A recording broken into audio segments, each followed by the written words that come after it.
શું તમારે પણ અમારી જેમ ભાત વધે છે? તો આજે આપણે એ ભાતના બનાવીશું શીઝવાન રાઈસ. શીઝવાન રાઈસ બનાવવા માટે આપણે એક પેનમાં થોડું તેલ લઈશું. તેલમાં આદુ અને લસણનો પેસ્ટ નાખીશું.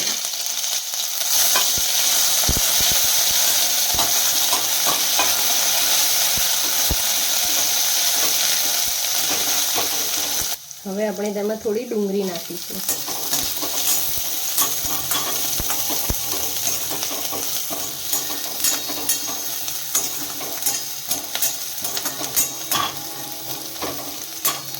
ડુંગળી સંતરાઈ જાય પછી આપણે એમાં નાખીશું કોબી.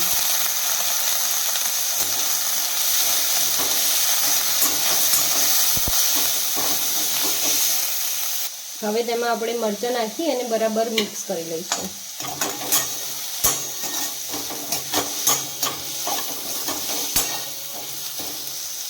હવે આપણે તેમાં ભાત નાખીશું.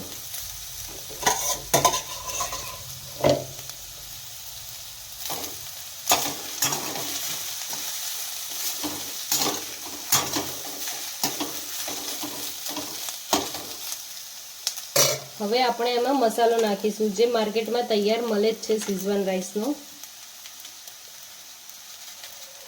અને હવે આપણે તેને મિક્સ કરી લઈશું.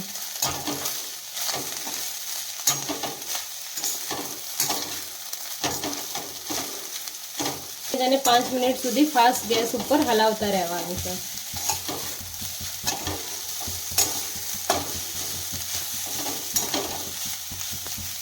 શીઝવાન રાઈસ તૈયાર થઈ ગયા છે.